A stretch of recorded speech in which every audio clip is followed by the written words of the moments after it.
Welcome back to Repat Stories, where we travel the world through the stories of others. Today, I'm really excited to be talking to Dr. Shani Roper. Dr. Shani Roper is a practicing historian and academic and museum curator and many things about Caribbean culture and heritage and Afro-Caribbean and African. And I'm going to let her say a lot of things because she does and knows so many things, and I am very excited and just humbled to be talking to her because I think that's a lot of knowledge that we should know more about resides in her. So hi, thank you for your time. Hi, thanks for having me. Yeah. Sure. I am genuinely excited to talk to you. I feel like I won't have enough time, but I'll try to get as much as I can. So our show takes the form of like three main sections: growing up in your home country, in your case it's Jamaica, and then time away from home, and then coming back home again. Mm-hmm. So could you tell us, first of all, about your time in Jamaica, growing up to the point of university? Okay. So I grew up in St. Andrew, right, in Havendale. And I went to Dunrobin Primary School when Dunrobin Primary had no grass. So Dunrobin Primary has grass now, but it was, when I was there, when my siblings and I were there, it was full of dirt and rock stone. And we, at the time, there was Dunrobin High School that I think it's now where Romans is on Dunrobin. But there used to be, so bizarre. Okay, so Dunrobin Primary is just like it's like a couple buildings, but this massive field behind it. And we would like play cricket and dandy shandy and Chinese skip. And at the time, there were still people who like had traditional, suburban kind of homes on Dunrobin. And so there was this old woman, and we used to run up the hillside, which I'm sure is just like a little slope now. But we, you'd play dandy shandy, and at the time you would have done common entrance, and so the announcement would have came out in the newspapers. And so I remember those days, my last day of Dunrobin, I finally had a good game of dandy shandy where your cock up is a 10. So I had a great cock up enough to like split my uniform. That was like a badge of honor, right? It was like a badge of honor. So so I was at Dunrobin. I did common entrance, and at the time the newspapers came out, right? And I passed for Meadowbrook High School. But my mother taught at San Andrew High School.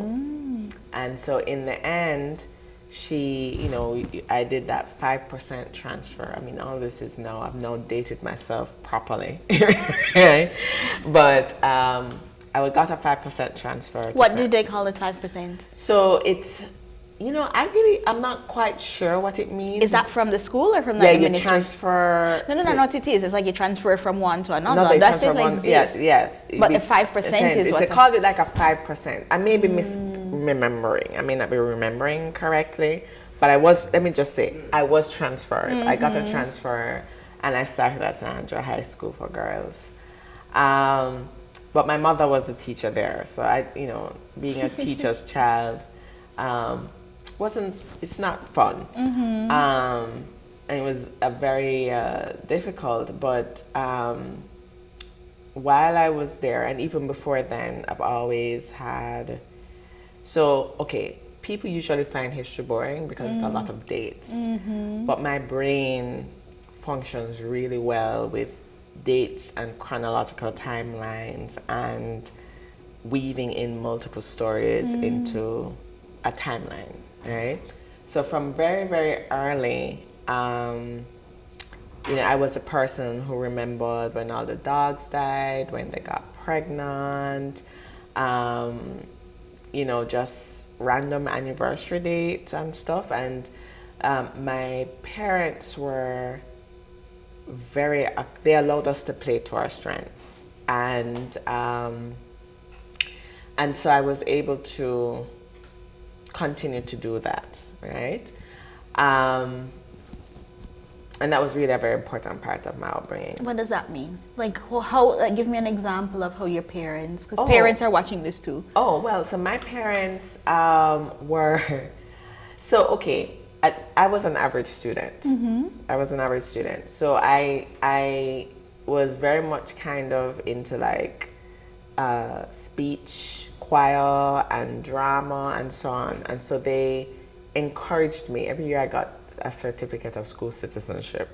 So they encouraged me to do anything that I excelled at, even though it wasn't necessarily academic. And because my mother, so this is the other thing. My father, who is a minister of religion, studied in the States. And so my siblings were born in the States, but they took me when I was 2, right? And so you're the youngest? I'm the eldest. Oh, you're the eldest. I'm the eldest. Okay. So they were born there, but I was 2 at the time. Gotcha. So when they went, and my father was doing his master's, and so the American school system at early childhood level functions differently from the Caribbean one. So in the Caribbean, you would have, in the transition to primary school, you'd have done your phonics, your mathematics, and that kind of thing. In the US, they were finger painting. So when they returned to Jamaica, I was actually behind my peers. And it had implications for my capacity to spell, right? Because I would have skipped all of the introductory level things, and I actually struggled, right? But because my mother did her DPE at the same time I was doing common entrance. And so in essence what happened is that she studied with me. So while she was studying to do her DPE work, we were trying to do spelling together. But my siblings came back in time to properly integrate into the school system. So it meant that I would have spent a lot of time trying to catch up. And so to maintain my confidence, my parents supported all my extracurricular activities. And so, okay, Shani will remember the dates, and anything that was encouraging to me, they affirmed. And they worked very hard to affirm it. So my sister, who's brilliant, would have been getting like, at the award ceremony, should have gotten like, let's say, certificate of excellence, but I was getting certificate of school citizenship at the same time, and so my parents were like, oh my God, this is amazing, and so on and so forth. And even my sister was like, oh my God, this is so great, and whatever. So I grew up in a very affirming household. I could tell it took years to overcome these challenges with spelling, just because you need those foundational phonics years to really write at the level that you're expected to write at by the time you get to CXC. And so for a very long time, I struggled with writing and spelling, but my parents worked very hard to ensure that this was not something that trapped me and made me feel like I couldn't function or perform. It might seem like a small thing now, but it's actually a major thing when you're in primary and high school. And the confidence and piece the confidence as well. piece and so and on. out here, or like you mentioned about the quality of writing that you're expected to do here, and also the way that you're perceived by your teachers. Absolutely. And my mother was a Spanish teacher, and if you're teaching Spanish or any foreign language, then phonics and grammar is at the core of how you teach rules for students to acquire language. So it was a very interesting kind of time, and then of course the usual teenage stuff. So about your ability to be family historian, if you will, how did that play out in, parents always have this way they argue about when they bought something or when somebody died or something like that. How did it play out for you that you could remember some things like that? I don't really know. I just remembered. And so very often they will go back and check. They're like, do you remember so and so? And I'll say, oh, you know, I think it was this, that, or the other. I mean, there comes a point where they default to my memory. So they have their recollections. Well, this is more in high school. I mean, we all live out, but you know, they in many ways defaulted to my recollection of things, which tended at that time, you know, we're all aging, our memories don't function the same way. That tended to be a little bit clearer, but it had something to do with how I remember things. I don't, you know, it just, yeah. Okay. Yeah, I think that's what that would be. So I tried the whole, so, you know, I would have done CXCs, went on and done A-levels, and in those days, I'm not sure if they're different now, but in those days, you either did the arts or the sciences or business. And the scheduling was really very rigid. So you weren't able to, so let's say you liked history and geography, you could do those two together, but you couldn't do history and chemistry together. Or you could, or the timing between principles of business and principal of accounts didn't match. And so I ended up doing a lot of history. I did history. I didn't do geography. Oh my God, it's amazing how long ago these things are. Yeah. But yes, I did CXE. I went on and did A-levels.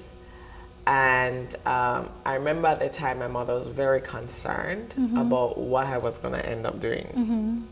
And so she took me to Shortwood Teachers College after sixth form. But there was a glut in the history teacher market. Really? Yes, there was a time when you had too many history teachers on the market. Never heard that in my life. There was, you wouldn't know, but you know, yeah, there was a glut in the history teacher market. And so coincidentally, I got provisional entry into the UE history program. And I came to UE, Mona campus, lived on Urban Hall. I didn't like to draw in any of the lines. My entry at Mona was the last year of paper registration.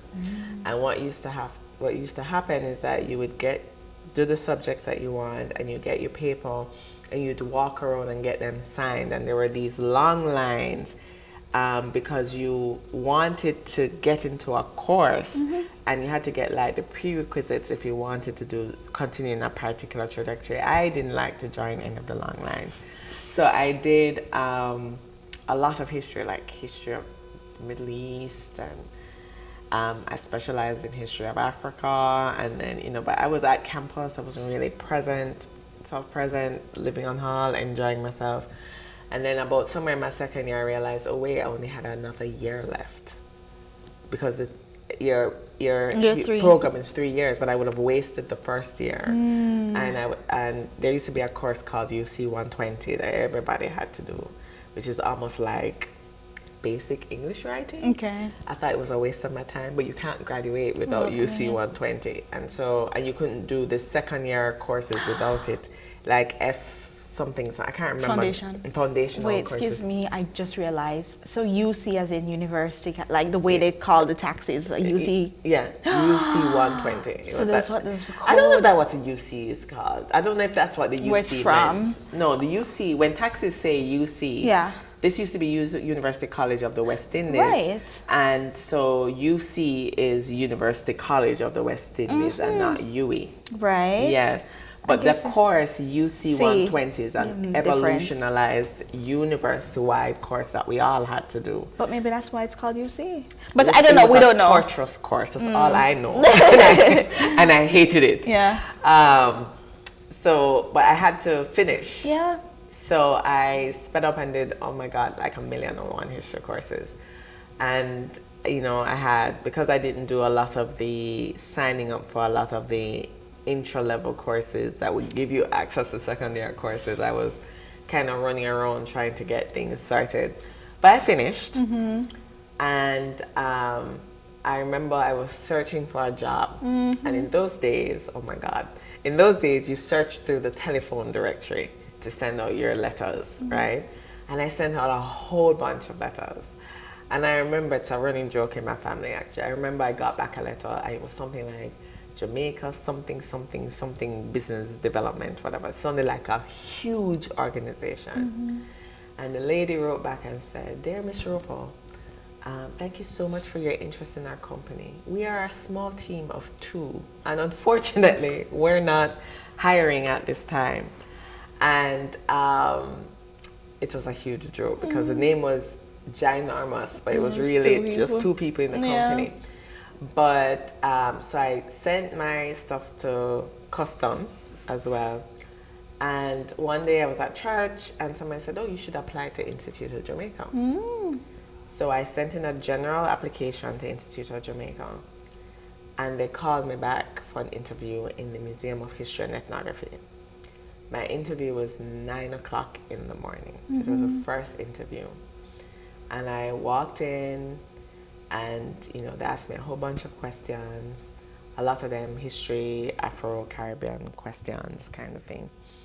And I opened the door and all of my classmates were sitting down outside waiting to be interviewed.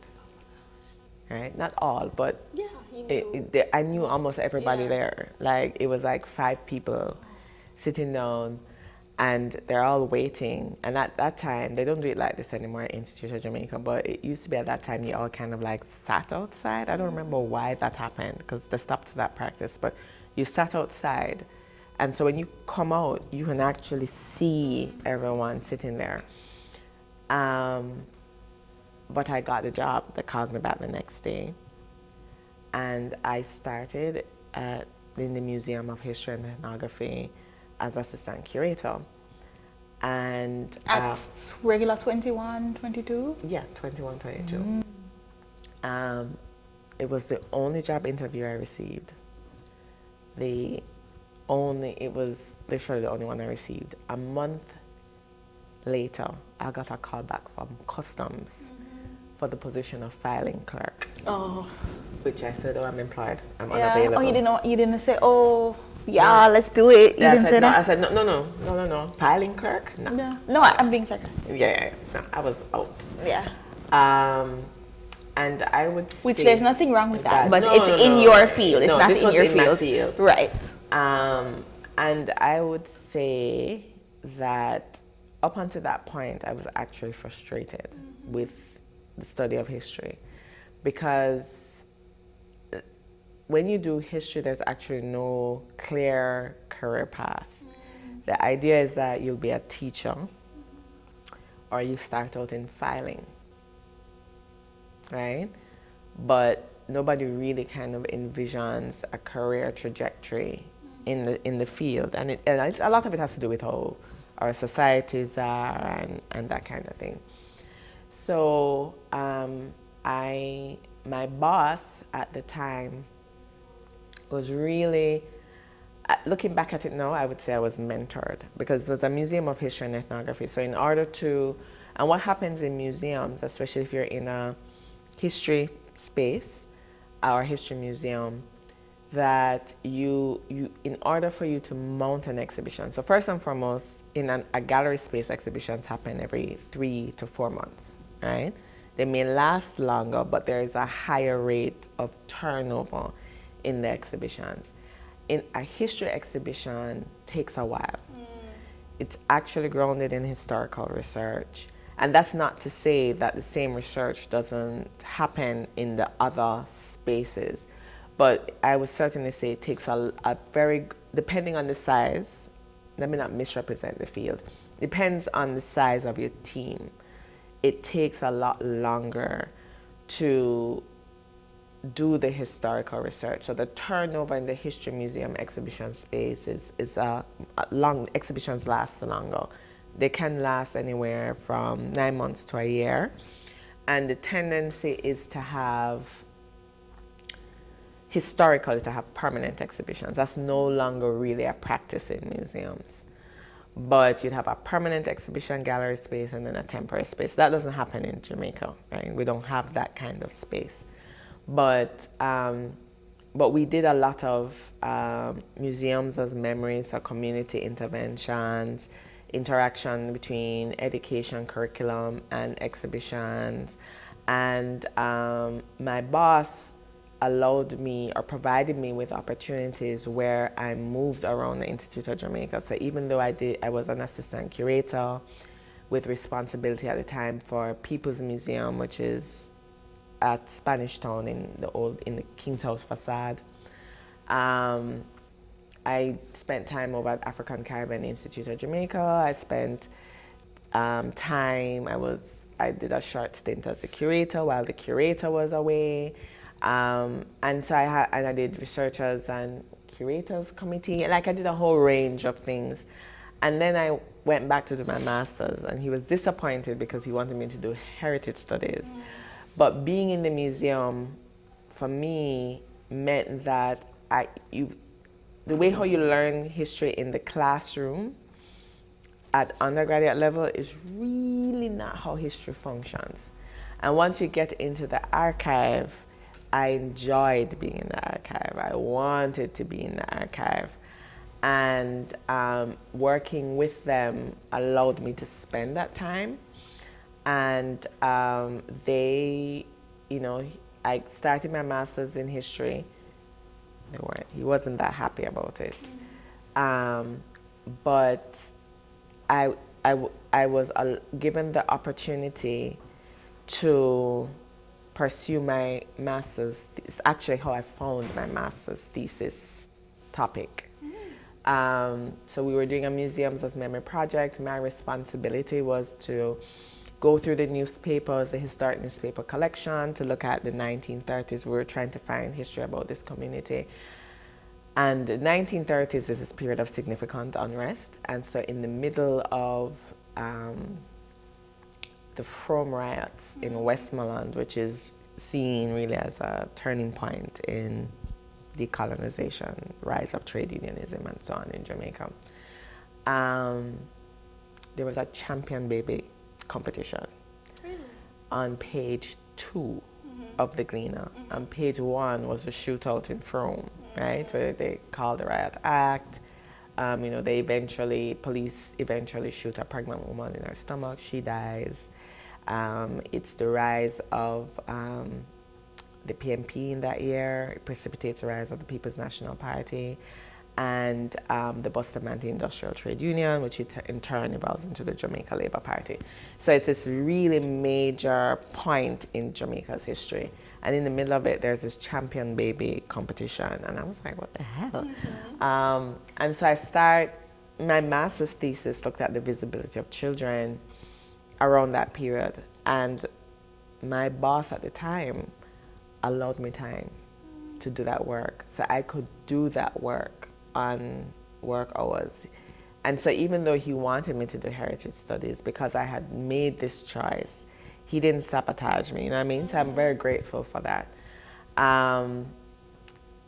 When I completed my master's, I was like, okay, well, it's time to go do my PhD, So you knew? I knew it was time, and I knew I wanted. No, you knew you wanted to. Yeah, and you didn't need a break. You knew you wanted to go right. Well, and I was working full time, so I knew that I wanted to be in a situation where I wasn't working full time. Okay. And at that time, I had been doing a lot of things had converged to facilitate that. I did research because I was at Institute of Jamaica, the National Library of Jamaica. At the time was a division of the Institute of Jamaica. No, it's an independent body, but it was a division of the Institute of Jamaica.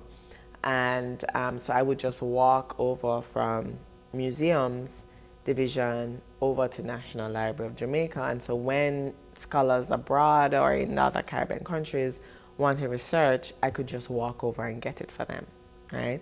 So when I decided to do my PhD, Professor Blackett, who's now retired from Vanderbilt, actually put me on to Caribbean historians, because part of the problem is you can't study Caribbean history. Well, it's not generally advised that you study Caribbean history without somebody who is practicing or understands the narrative. You mean like as a PhD? As a PhD, your dissertation advisor, you need a Caribbeanist on your committee. So eventually I ended up at Rice University working with Edward Cox, who was Grenadian. He died last year. And I went into the history department. At the time, I was the only non-Americanist. May I interrupt to ask you add the is to the end? And I get it, but is that just commonly done in history? That what? That you add the ist to the region at which someone is Yeah, because studying? that's your area of specialization. So why is it ist and not ik? Caribbeanic. I mean, it doesn't sound right, but it's almost like when you'd say, like, Hispanic or I guess I've never thought about it. Okay, I was just curious because I noticed the language. Yeah. Okay. No, it's Americanist, Europeanist, Caribbeanist. It's I've never thought about it. I'll think about it though, but I've never really thought. I'm sure there's probably a reason for it. I've just never thought. And that's an adjective or a noun or both? I don't know. Because would you say you're like a Caribbeanist historian? Is that incorrect? Yes. No, that's not incorrect. Okay. I would, because you can be a sociologist whose focus is Caribbean, the Caribbeanist, you know. So Okay. the historian, I guess, is a qualifying. No, I don't remember. I That's don't know so all the interesting rules. because I'm a physicist. So it's almost like it's a double qualifier because you're a historian, but you're also like a Caribbeanist. So that's yours. It's very interesting. Okay, I'm so sorry to get caught up in semantics. No, that's fine. The thing is that, let me see how I can explain this. Do you have subspecializations in physics? Yeah, medical physics, material science. Right. Okay. So you have a geographical region under which you no. So that's what I'm explaining for historians. Okay. You have a geographical region, whereas that you're required to have a grasp of the wide narrative associated with a region. Okay. And then within that region, you have a focus. Okay. Right. Okay. So I'm a Caribbeanist. And when I say Caribbeanist, I'm actually referring to the English Caribbean, English-speaking Caribbean, not the Francophone or Dutch or Spanish Caribbean, which are other, they have different historical trajectories, even though there are these similarities.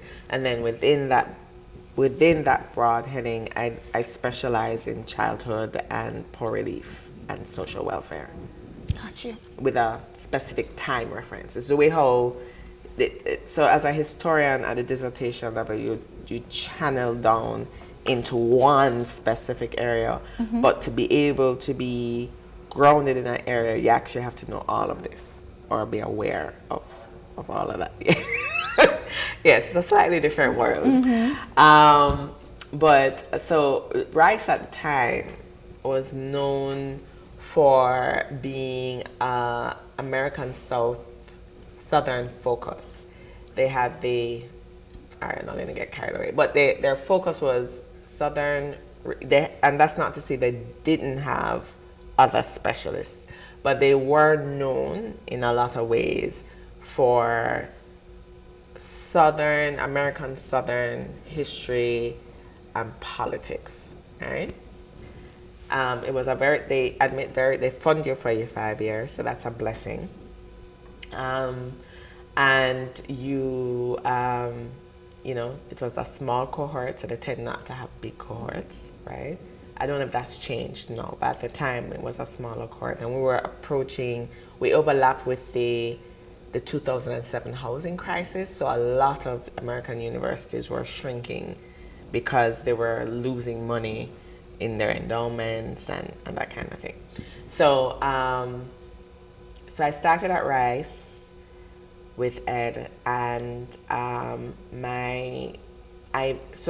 in the U.S. system, you start out with 2 years of courses in 3 different areas. So I did Caribbean history, which in all reality I don't need a reading list because I studied in the Caribbean, and so you learn Caribbean history from early child. You learn your nation's history from early childhood all the way up, even if it's not called history. So I did Caribbean history, African American history with the focus on post-Brown v. Board of Education, which is the desegregation ruling of 1954. And then I did world history with a focus on Africa, because my undergraduate subspecialization was African history. So I did a lot of reading. That's 2 years worth of coursework. And my reading list was astronomical. It's like 350 books for world history. And so I finished the coursework component with the support of really great supervisors, and transitioned back into archival work, which is you write your proposal and that kind of thing. And I had written an entire proposal. I was going to do social welfare and trade unionism. And I went, got funding, went to the United Kingdom for 6 weeks, spent time at the British Archives to collect all my data from the Colonial Office records. I came back home. I spent 4 months in the Jamaica archive here, focusing on attempting to find the corresponding records, which didn't exist. But I did 4 months here. I packed up, went back to the US to begin my writing stage. So let's say I came back in January. Around March, I remember I was feeling very homesick, and I decided I was going to go get myself a cat. And so I left. I took the bus. This is Houston, Texas. Took the bus to the city pound. Came back with a black cat that I called Cherry. Walked into my apartment and noticed that it had been broken into. And that left with my laptop, external hard drive, and all of the approximately 450 folders of photographs at the time, of records from the British Archives. At the time, Dropbox had only just started, and Dropbox gave you 2 gigabytes of data. 2 gigabytes of data, and that left me with space for one file. CO950 137. We know the file. Right? We know the file name. We know the file. It was 350 photographs of Edith Clarke's testimony before the Moyne Commission, which is a 1939 commission that the labor unrest in Jamaica was part of multiple labor unrests in the Caribbean, and the British did what they always do. They established a West India Royal Commission that was led by Moyne, and they interviewed key persons in the countries, and Edith Clarke is one of them. And Edith Clarke was a pastor's daughter. She social worker, activist. She eventually was the secretary. She was interviewed at the time. She was secretary of the Border Supervision. We've only just abolished the Border Supervision. The Border Supervision used to be the body that oversaw poor relief in the country. So she was secretary to the Board of Supervision, and eventually she goes on to work with the Parenting Board. I can't remember all of them, but she's one of the fundamental women that do social work, intervention with children, and that kind of thing. She goes and gets trained in social work in Puerto Rico. So it's at 350 pages. And that I had that report and my box of files of 1,500 US worth of photocopies of records and microfilm from Jamaica. And the beauty of Rice University and my committee to this day was that they funded me to go back to the UK. And I spent 2 weeks in the UK. And the beauty about British Archives is that you can you can do bulk search. Sorry, and I'm getting carried away. No, it's important. But you can do bulk searches. So you can order, as long as the records are consecutive, you can order 50. And you can order the 50 2 days in advance. When they're not consecutive, you order 30. And so because I had already spent 6 weeks in the UK, and actually in between that, my former boss at the time, although I was on study leave, was doing work on a book called Victoria in Jamaica, and he asked me to write an article on childhood. So when I went back to the UK, I then changed my search to pull those records and ordered 50. I started with my Jamaica records, which then changed the trajectory of my project. And I packed up everything. I did everything. Before I looked at 400 records. In the 2 weeks, I did 196. I was aiming for 250, but I got 196. I collected everything I needed based on the Jamaica records, which required me to use a different set of CO137. CO137 is a Jamaica series. The CO137, which is a Jamaica series. And I came back to the US. It was very funny. Because the theft of the laptop coincided with the passing of my grandmother. So I came back to Jamaica, went to West Indies collection, came back for the funeral, went into the West Indies collection over at Mona, and they have copies, microphone copies of CO137 up to 1900.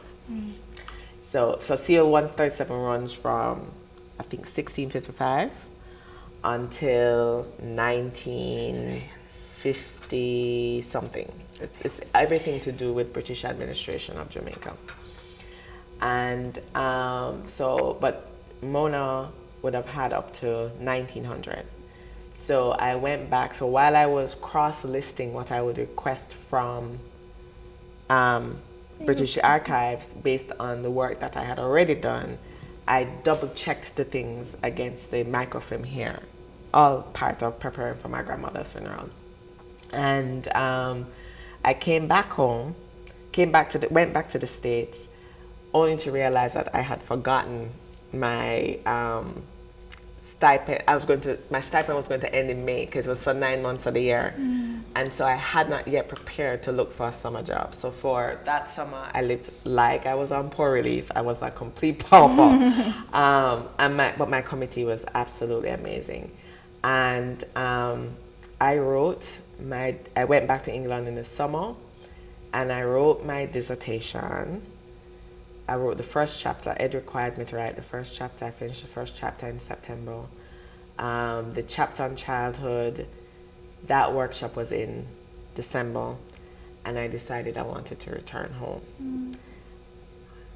Ed was not happy, but I couldn't function. So I returned home, and I finished my dissertation. I had to come in and out of Texas, but I finished my dissertation by May of 2012. Yeah, 2012. And returned to work at Institute because it was the end of my study leave. And I submitted, my committee worked with me, and I defended my dissertation on the day before the very last day possible. And I remember I defended. My girlfriend at the time, Natalie, hosted me. And I remember it was great. I was finished. I came back to her house and sat on her chair and could not move. I was so exhausted. Yeah, you were writing. You told me the numbers. You were writing at a crazy speed before, and everything to meet this deadline. To meet this deadline, because I was going to run out of funding, and it was very difficult for me to go to Rice. I would have lived in Jamaica. I'd never gone anywhere else. I thought I was ready. I was a full-time job, but a lot of the I struggled actually with American Southern history. It was a language and historiography I didn't understand. And at that stage, you don't learn historical fact. You learn historical arguments. So you have to be able to understand why the literature has evolved in a particular way. And the language of the literature made no sense to me as a person who was trained in the Caribbean. May I ask just a point of clarification for our audience? What's the difference briefly between historical facts and historical arguments? So the fact is, a historical fact would be Jamaica became independent in August 1, 1962. The arguments would be what an analysis of the factors that lead to that moment in 1962. So those arguments would be arguments about the rise and fall of federation and the impact of the fall of federation around economic issues. So some people may argue that it's economic. Some people may argue that it's intellectual, the differences between Caribbean countries and their leaders. People would argue, there are different things that you could argue, right? And it's the way in which, if you do history at the not at Cape level or whatever, your teacher will teach you there are social arguments, political arguments, economic arguments. So that is the simplest way to help students understand how the evolution of events produce a particular outcome. Okay. Right? Thank you. So so I had to learn the historical arguments without actually knowing American Southern history in the way, because so this is different from saying African American history. Okay, so they're two different historical trajectories. So I struggled with it, and I did struggle with the language used. It was just, the erasure, like? It wasn't erasure, it's very paternalistic, and it... Like their constitution is very... There are a lot of things about, but I didn't enjoy it, and I struggled with it. May I ask what you think the hardest thing was for you about it? Other than, like, if you had to say what didn't feel right, like, was it just that everybody was kind of, like, you're looking at everybody like, are you seeing this? And they're just like, okay with it, or what was hard? What was hard for me is the ways in which the early historiography of the American South was so paternalistic. So there's a way in which you learn Caribbean history, you don't say slave, you say enslaved. And at the core, and some of it has to do with the trajectory of the historical development. At the core of Caribbean history is actually revolutionary because it's a political move that counters imperial histories of the Caribbean. So the whole idea is that it's a history that emerges for us, about us, giving voice to persons that are marginalized in an imperial narrative. And the imperial narrative gives credence to British perceptions of how the Caribbean function and why they do policy. History of the American South, to me, felt like an imperial history. And I'm sure my colleagues in the US would argue differently about it, but as a Caribbeanist, what it felt like to me then was that history of the American South was an imperial narrative, and African American history functioned like Caribbean history, with a political agenda geared towards transformation and countering arguments that diminish the humanity of others. That's not to say that history of the American South has not evolved, because the issue with being in the classroom, let me clarify, the issue with being in the classroom is that I have to learn the entire argument. So I can't learn the argument at the end. I have to learn how the argument has evolved over time to come to a position about the field. I didn't bother going beyond that class. That class, I refused to do it. So, may I ask, yeah, as a historian, is it very hard for you to separate what you know of the arguments from your personal opinion, or is that easy for you? Well, all history is subjective. Yeah, which is where I thought you were going when you explained the difference between the facts and the argument.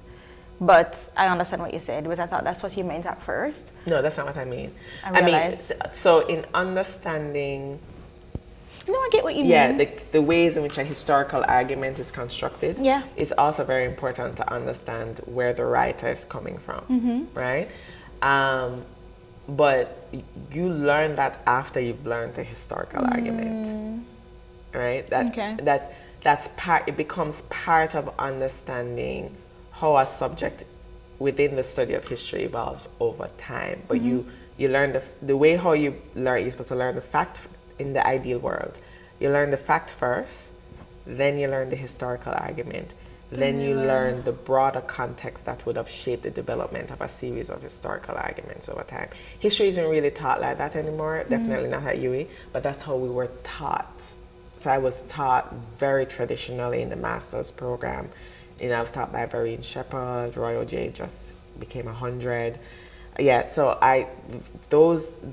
when you're taught by those persons, the idea is that you not only understand the historical fact, you understand the history of the evolution of the historical argument, then you learn the context in which the arguments are made. And it's partly done that way because Caribbean history is a history that evolves as part of a decolonial ethos, as part of the deconstruction of colonialism and imperialism in the Caribbean, by creating, and partly led because we have a university. So it's Caribbean trained persons becoming the voice of Caribbean history. So you learn it in a particular way. That is different from walking into an American Southern history context. But all history is subjective. Yeah, I get you. And because you can't separate the things that influence your gaze. So you're supposed to be led by the archive.